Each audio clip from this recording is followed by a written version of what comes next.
Salut tout le monde et bienvenue dans cette nouvelle vidéo Brickactu hashtag 158, les vidéos dans lesquelles on découvre l'actualité chaude et brûlante de notre brique danoise préférée. Et aujourd'hui on va très vite rentrer dans le vif du sujet parce que vous le savez, si vous suivez les réseaux sociaux, si vous êtes fan de la bordure extérieure et donc de Star Wars, bien évidemment, c'est que aujourd'hui Lego a révélé 3 nouvelles boîtes, 3 nouveautés, des dioramas, des choses qui n'existaient pas vraiment avant, et ça, je vous avoue, ça me hype à mort. Ça a été révélé en début d'après-midi aujourd'hui et ça tombe bien, il y a 3 boîtes et ça tombe bien, j'ai les 3, donc plutôt que de vous montrer le kit de presse et toutes les photos lifestyle dont on a l'habitude, je vais vous proposer d'aller voir les boîtes, et ça c'est plutôt très voire même carrément cool. Également, après avoir vu le Star Wars, on regardera 4 des boîtes Jurassic Park, Jurassic World que j'ai reçues, dont la fameuse boîte Jurassic Park du T-Rex Breakout. Bref, une vidéo avec que de la boîte physique, cette fois-ci pour de l'actu, et j'espère que ça va vous hyper autant que moi. Et également, point important, vu que j'ai les boîtes, et bien on va pouvoir faire dès aujourd'hui un point sur le rapport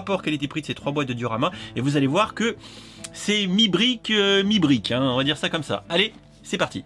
Wow, mais quel programme cette brique actu! Alors si t'aimes, t'oublies pas de laisser un pouce en l'air et surtout, tu t'abonnes à la chaîne et que t'actives les notifications. Bien évidemment, on va commencer avec les 3 boîtes Star Wars, les 3 nouveautés de type diorama qui sont vraiment exceptionnelles. Ces boîtes sont juste magnifiques et ça vous l'avez compris, hein, que je suis méga hypé. Que ça soit ici le Trash Compactor, la hutte de Yoda sur Dagobah ou encore la plus petite boîte de la Trench Run. Et justement, la boîte de la Trench Run, parlons-en. Moi je suis hypé de ouf parce que en fait on a enfin, et je dis bien enfin, quelque chose qui ressemble de près ou de loin à des mocks qu'on pourrait voir en exposition, des créations qui sont très finement détaillées et carrément réussies. C'est la boîte 75 329, 665 pièces et elle est vendue 59,99 €. Petit point perfectible, puisque ce sont des boîtes carrément haut de gamme à vocation et à destination des adultes. Vous voyez qu'on a les 2 punchages qui sont ici sur les coins des boîtes. On aurait carrément préféré les sceller et c'est vrai pour les 3 boîtes. Sinon, comme toutes les boîtes 18+, comme celle-ci, un beau fond noir, une belle mise en scène de côté du set, et puis bien sûr vous le voyez ici, des petites photos du film ou encore de la photo lifestyle. On a aussi ici le diorama le plus petit qui fait 22 cm de long sur 10 cm de haut. En deuxième position en termes de prix, on a le set du Dagobah Jedi Training, franchement une belle boîte qui sera vendue 79,99 €. C'est le set 75 330, 1000 pièces, c'est le plus gros compte de pièces des 3 boîtes. Au menu, une scénette de Dagobah bien évidemment avec le X-Wing de Luke craché dans le marais et la séance d'entraînement à la force avec bien sûr notre bon vieux Yoda et Luke en train de s'exercer, et franchement la réalisation des arbres et tout et de l'intégration de la cabane est certainement à ce jour, je pense, l'une des plus belles réussites. Côté face arrière, toujours une vue qui met plutôt en valeur le produit et des photos de films et lifestyle pour nous mettre un petit peu l'eau à la brique. On pourra effectivement pas reprocher à Lego de nous faire du packaging sexy et vendeur, c'est clairement pas le cas. Et encore une fois, regardez-moi ça, cette petite scénette avec le verre comme ça qui est un petit peu reluisant, ça donne juste méga envie.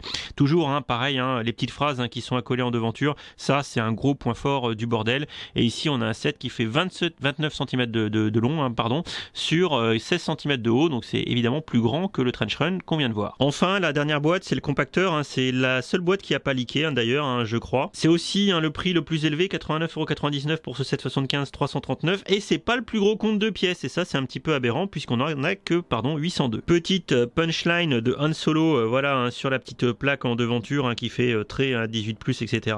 Et on retrouve bien évidemment notre trio, notre quatuor de héros dans le compacteur, et bien sûr, et ça on le voit à l'arrière de la boîte, on attend que nos droïdes préférés, surtout R2D2, sauvent la situation et sauvent le quatuor d'une fin très peu enviable, j'ai envie de vous dire, même si notre bon vieux Han Solo essaye de faire ce qu'il peut dans le film pour éviter de finir en knacky. On appréciera d'ailleurs, comme vous pouvez le voir ici, qu'on va avoir une fonctionnalité qui va nous permettre de rapprocher les murs du compacteur. Évidemment, ça aurait été très con de pas pouvoir le faire. Maintenant, on va parler un peu de ce qui fâche. Le rapport qualité-prix, certains, comme des youtubeurs américains et tout, sont tous en train déjà de crier au scandale sur le rapport qualité-prix. Eh bien, nous, on a les boîtes, donc on va pouvoir en parler de manière un petit peu plus précise avec nos points de repère dont on a l'habitude de savoir le prix au kilo. À savoir qu'en 2021, le prix au kilo de la gamme Star Wars moyen, c'est 79. C'est correct, on va dire ça comme ça. En général, on a tendance rapidement à être au-dessus des 80 € du kilo, et là, on va vraiment avoir une espèce de barrière psychologique au-dessus de 80 hein, pour les sets sous licence. En dessous c'est plutôt mieux, au-dessus c'est... Ouais, ça commence vraiment à piquer. Et on commence tout de suite avec la plus petite boîte, la 75-329, le Trench Run. Voilà. Et bien avec ces 710 grammes pour 59,99 €, on s'en tire pas terrible. On est à 84 € du kilo, soit au-dessus de la moyenne de 2021. Donc on peut considérer ce set prix jambon comme cher. Donc moi je ne peux que vous inviter peut-être du coup à attendre, à ne pas précommander. Les sets sont en précommande dès ce soir, dès aujourd'hui, mais attendez, mon Dieu, attendez une offre, attendez une ristourne. Même si certains des sets, je vois, il y en a au moins qui va être exclusive au retail officiel, au store officiel Lego, mais attendez un peu, vous précipitez pas dans la tranchée. Ensuite, on a le set de l'entraînement Jedi Deluxe sur Dagobah. Et ben là, c'est la bonne surprise, parce que c'est un set à 79,99 et 1000 pièces. On sentait un petit peu le coup venir, que c'était un peu une grosse boîte, et donc ce rapport qualité-prix, effectivement, se positionne plutôt bien. On est à 72 € du kilo, bah on est en dessous le prix moyen du haut kilo de 2021, c'est plutôt correct. 72, je vous rappelle qu'il y a des petites boîtes pas terribles, ou même sans licence, qui sont des fois autour de ces valeurs-là.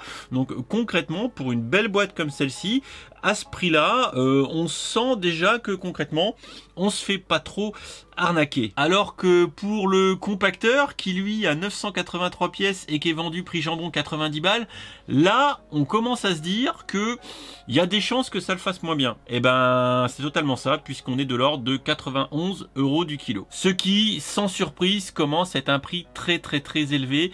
Et donc, mon seul conseil que je peux vous donner, c'est qu'à 89 € du kilo prix jambon pour la Trench Run, eh bien, faudra impérativement peut-être attendre une baisse de prix. Sinon, là, franchement, le set est carrément pas très bien positionné.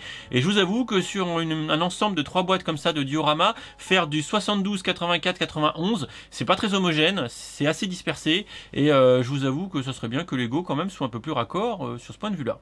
Également en offre de review, comme vous pouvez le constater, j'ai pas reçu que du Star Wars, j'ai également reçu du Jurassic World, 4 boîtes et 4 belles boîtes parmi la vague du 17 avril. Il y a d'autres produits qui vont arriver bien sûr, mais là au moins on a ces 4 là et ça c'est plutôt cool. Avec ici le T-Rex et Atrociraptor Dinosaur Breakout, quand même une grosse boîte, hein, franchement, comme vous pouvez le voir ici. Plein de belles choses dans cette boîte avec donc du petit Atrociraptor. On a également le T-Rex qui est ici. Ou encore une petite dotation en figurine ici. Bon, c'est un set qui principalement va nous emmener dans une espèce de cave, je sais pas trop, enfin on s'en fout, avec du coup un bout de bâtiment. Voilà, on va quand même réussir à mettre en cage un T-Rex, c'est pas facile, et avec un gros camtar histoire de tracter tout le bordel. À côté, il y a de la boîte plus petite, mais de la boîte cool, parce que le 776 951, eh bien dedans il y a Ian Malcolm, voilà, avec le petite chemise ouverte et les poils et les cheveux gris, bref, du coup, et du dino, bien sûr, dans le dino on a le Pyroraptor, je sens que le machin va cracher du feu, ça va être énorme. Le Dilophosaure, bien sûr, et voilà le petit ici, le petit 4x4 avec Ian Malcolm et les figurines. Voilà, je vous avoue que c'est du petit set, clairement c'est du petit set, mais des figurines qui sont cool et ça fait plaisir. C'est d'ailleurs un peu la même stratégie pour cette petite boîte avec 4 figurines là-dedans, toujours avec Claire Dearing, un petit peu la pote à Owen Grady, Franklin Webb, je me rappelle plus son rôle, et 2 gardes, bon ça a l'air d'être 2 méchants, visiblement, et un Triceratops. Alors visiblement on attire les Triceratops à coup de carotte, et là visiblement encore une fois on achète cette gamme pour avoir du dino. Le Triceratops a l'air super badass. Voilà. Et l'arrière un petit peu l'arrière de la boîte nous montre qu'on risque d'avoir une fonctionnalité où si on met un coup de boule sur l'avant de la voiture, il doit y avoir une fonctionnalité qui permet de nous faire éjecter le capot. Voilà, c'est trivial, on prendra surtout cette boîte soit pour les figues, soit pour le dino qu'il y a dedans. Enfin, évidemment, vous vous en doutez, méga hypé d'avoir cette boîte du T-Rex Breakout, l'évasion du T-Rex dans le premier Jurassic Park, avec les Ford qui sont sur le toit, et bien sûr une équipée de touristes qui sont ici dans une fâcheuse posture. Voilà, regardez, avec les petites enfants qui sont vraiment pas bien, et le professeur Grant qui est ici et qui va essayer de faire diversion, bien sûr en risquant sa peau. Et on a toujours ici le professeur Malcolm qui cette fois est beaucoup plus jeune, on s'en rappelle, avec les petits gobelets d'eau ou de café qui vont se secouer quand le T-Rex va arriver. Et bien sûr on est comme, je pense ça a été inspiré d'ailleurs, c'est cette boîte là qui nous l'a montré en premier, les petites phrases sur le devant, avec la petite phrase de Malcolm qui dit j'en ai un peu marre d'avoir toujours raison. Et on voit qu'ils ont repris le principe d'ailleurs sur les dioramas Star Wars. Voilà, vous vous doutez que j'ai méga hâte de vous présenter cette boîte, même si on sait que le machin il a des pattes qui sont franchement dégueulasses. Enfin bon, que les pattes soient dégueulasses ou pas, je suis assez convaincu que ça n'empêchera personne d'acheter ce set qui a fait monter la hype à un autre niveau autour des sets Jurassic Park. Et avec la petite plaquette devant en mode Ian Malcolm, tout comme les dioramas qu'on a vu autour de Star Wars, on voit ici une trajectoire 18+, très marquée. Et on peut pas trop s'en plaindre parce que pour le coup, ça donne quand même des produits qui sont carrément sexy et qui prendront la poussière sur nos étagères, mais cette fois-ci avec, j'ai envie de vous dire, une vraie vocation décorative que j'apprécie beaucoup. Et il y a quand même un net step-up dans la réalisation des produits, pas très bien positionné côté prix et qu'on pourrait mieux faire de ce point de vue là. Le résultat a l'air carrément démentiel et je trouve que là-dessus Lego a vraiment soigné le truc, et modulo le prix qui effectivement peut piquer un petit peu, je trouve que pour le coup on en a vraiment pour nos briques et ça je trouve ça cool. Je suis vraiment hypé par ces 3 dioramas parce que je trouve que ça change et voilà, ça me fait plaisir, je peux pas vraiment expliquer ça autrement. Clairement je trouve que les techniques qui sont employées ici nous régalent et clairement bah franchement encore une fois ça fait plaisir. On en discute en commentaire, vous partagez vos avis et puis on se dit à très vite. Voilà, un petit peu moins de vidéos sur la semaine qui va arriver, je suis en vacances, je suis au ski, vous allez voir des stories sur Instagram de la fondue savoyarde, n'hésitez pas à me suivre sur Insta et je reviens très vite en forme et sans jambes cassées, je l'espère, pour pouvoir vous parler de tout ça à mon retour. Des bisous.